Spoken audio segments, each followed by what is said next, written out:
bukan sekedar mitos. Ia adalah formasi spiritual masyarakat Biak, Numfor, dan Teluk Cendrawasih. Dalam tradisi lisan mereka, Koreri adalah zaman keemasan yang akan dipulihkan oleh seorang penyelamat, Mandar Makeri.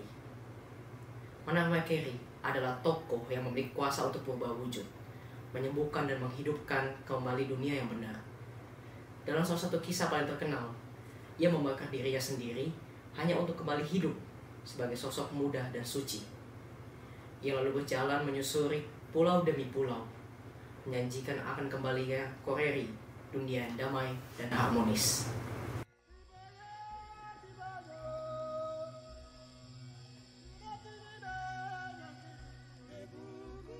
Gerakan Koreri adalah gerakan milenarian atau gerakan akhir zaman atau utopis. Gerakan yang secara tradisionalis ini ditemukan di Biak Numfor, yaitu di daerah Papua. Berdasarkan buku Koreri Messianic Movement in the Biak Numfor Culture Area, gerakan Koreri dijustifikasi sebagai gerakan mesianis yang dibuktikan dengan terlibatnya ekspektasi akan keselamatan dan digabungkan dengan harapan kembalinya figur mesianis. Kepercayaan mesianis ini disebabkan oleh isolasi dari Biak yang menyebabkan regionalisme yang kuat, diperkuat dengan berbagai faktor yang menyebabkan Biak memiliki kepercayaan yang terpisah dengan daerah lain. Keadaan ketergantungan ini diimbangi dengan pengetahuan tentang ilmu mantra, yaitu kepercayaan animisme di Biak. Hal ini berkembang menjadi kepercayaan terhadap konsep dewa-dewi, sehingga materialisasi menjadi figur yang Maha Esa yang disebut sebagai Manserena. Kepercayaan yang regional ini menyebabkan persatuan di atas persatuan golongan, yaitu persatuan secara total di Biak, yang menyebabkan berbagai persatuan yang ideal yang sempurna, atau gerakan persatuan yang utopis. Di Biak dan wilayah sekitarnya seperti Yapen dan Waropet, gerakan ini seringkali muncul dalam bentuk kebangkitan spiritual. Para pemimpin karismatik menyebarkan pesan bahwa Mandar Makeri akan kembali dan memulihkan dunia, memusnahkan orang-orang asing atau kolonial, dan mengembalikan kekayaan serta tatanan adat yang hilang. Ciri khas Koreri ditentukan dalam beberapa hal, yaitu 1. Pengumpulan massa, 2. Penolakan terhadap otoritas kolonial, 3. Praktik keagamaan dan ritual lokal bercampur dengan doa-doa Kristen, dan 4. Harapan akan perubahan radikal dan segera.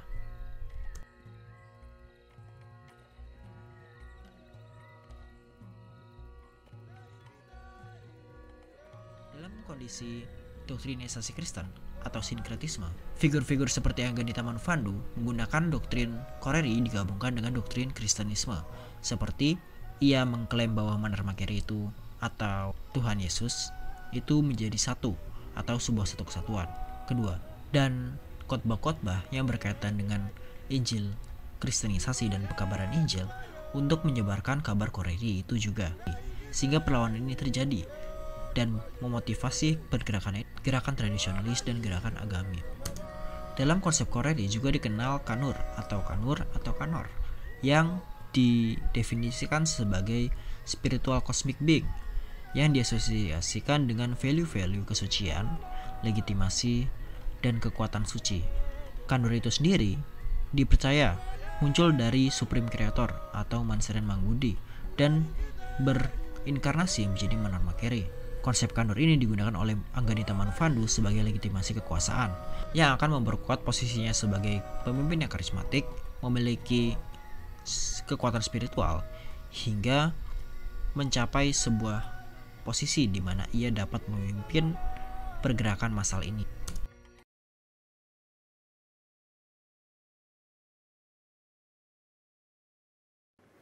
Pada abad ke-19, kisah Mandar Makeri mulai hidup dalam tokoh-tokoh nyata yang memimpin perlawanan terhadap kolonialisme Belanda. Di Pulau Biak sendiri, muncul seorang tokoh bernama Manseren Manggundi yang mengklaim dirinya sebagai inkarnasi Mandar Makeri dan memobilisasi masyarakat untuk menolak kehadiran Belanda. Tokoh lainnya muncul pada akhir abad ke-19, yaitu Angganita Manufandu. Angganita Manufandu sendiri merupakan pemimpin perempuan dari Biak dan juga tampil sebagai pemimpin gerakan Koreri sejak 1938. Ini merupakan gerakan mesianik melawan penjajah, terutama kekuatan asing di bumi Papua. Ia menolak otoritas kolonial dan menyuruhkan pembersihan moral serta kebangkitan spiritual rakyat. Otoritas Belanda menangkap dan membuangnya. yang akhirnya menjadi sebuah nasib yang akan menimpa banyak tokoh Koreri. Tokoh sentral dari pergerakan Koreri adalah Anggita Manuvandhu. Ia adalah seorang perempuan superiori yang lahir pada tahun 1905, berpendidikan Kristen dan mengajar sebagai guru agama. Nama aslinya adalah Iseran Soek, yang dikaitkan secara tidak langsung oleh Manar Makeri. Seperti Manar Makeri, ia adalah penyair dan seringkali syair-syairnya digunakan dalam ritual Koreri. Ia menyatakan telah disembuhkan oleh Manar Makeri sehingga membangun ikatan olehnya. Dari situlah ia mengubah pulau Insumbabi menjadi Judea, menjadikannya pulau sebagai pusat spiritual gerakan Koreri. Ia menggunakan simbol-simbol Kristen sebagai proses dalam ritualnya dan menjadikan tempat pulau tersebut sebagai pusat penyembuhan dan gerakan spiritualitas pusat Koreri. Kemudian, ia ditangkap oleh Belanda dan dipenjara pada tahun 1941. Setelah itu, Belanda menyatakan bahwa kegiatan yang dilakukan oleh Anggita Manuvandhu adalah sebuah kegiatan heresi dan merupakan ancaman terhadap kolonialisme Belanda. Hal ini menyebabkan ia dipenjara hingga beberapa tahun hingga masa penjajahan Jepang. Nah, hal ini juga memperkuat bahwa gerakan Koreri ini adalah gerakan spiritual, bukan gerakan yang spesifik terjadi di Papua. Penggunaan simbol-simbol seperti kekristenan itu digunakan oleh Anggita Manuvandhu dan para pengikutnya untuk melawan Belanda. Setelah Anggita Manuvandhu dipenjara, kepemimpinannya lalu dilanjutkan oleh Stefanus Simopiarev yang pada awalnya adalah tokoh dari Manswam, lalu pernah dipenjara karena pembunuhan hingga dibebaskan oleh Jepang. Nah, perannya ia di sini adalah untuk melanjutkan Koreri itu sendiri yang telah dibangun oleh Anggita Manuvandhu sebelumnya. Tujuan utama ia melanjutkan Koreri adalah untuk melanjutkan cita-cita Koreri, yaitu mendirikan negara utopis dan mengusir Amberi atau orang-orang yang asing yang ada di Papua. Kemudian ia memproklamasikan bahwa Anggita itu adalah Ratu Koreri dan dirinya sebagai jenderal.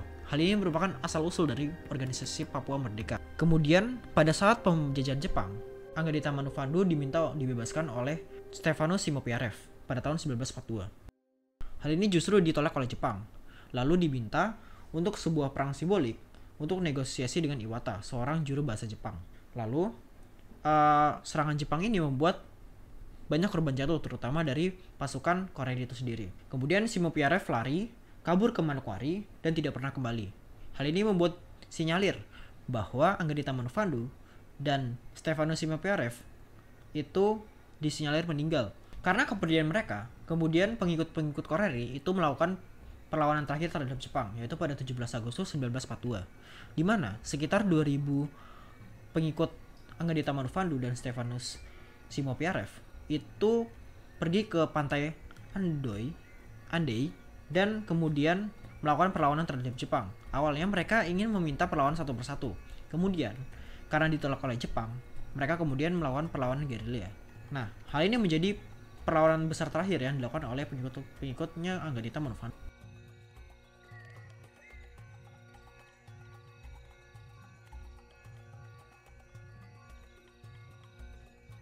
Sebelum gerakan Koreri pada tahun 1942 oleh Anggita Manuvandhu, ada gerakan Koreri sebelumnya, yaitu yang pertama dari seorang Nur yang bernama Korapit di Kepulauan Padaindo, yang letaknya dekat dengan Biak, yang memimpin Koreri pada tahun 1926.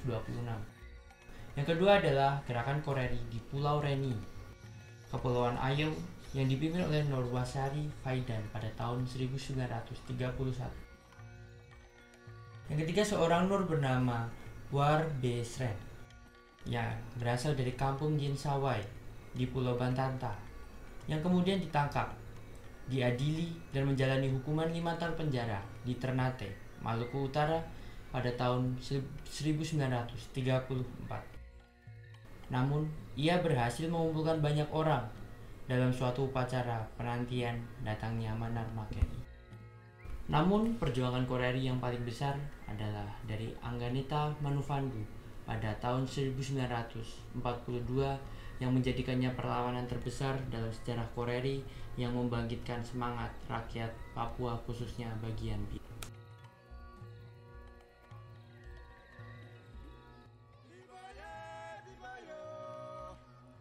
Di tengah modernisasi dan konflik identitas, Koreri tetap menyala sebagai kompas harapan dan sebagai cermin jati diri orang Papua.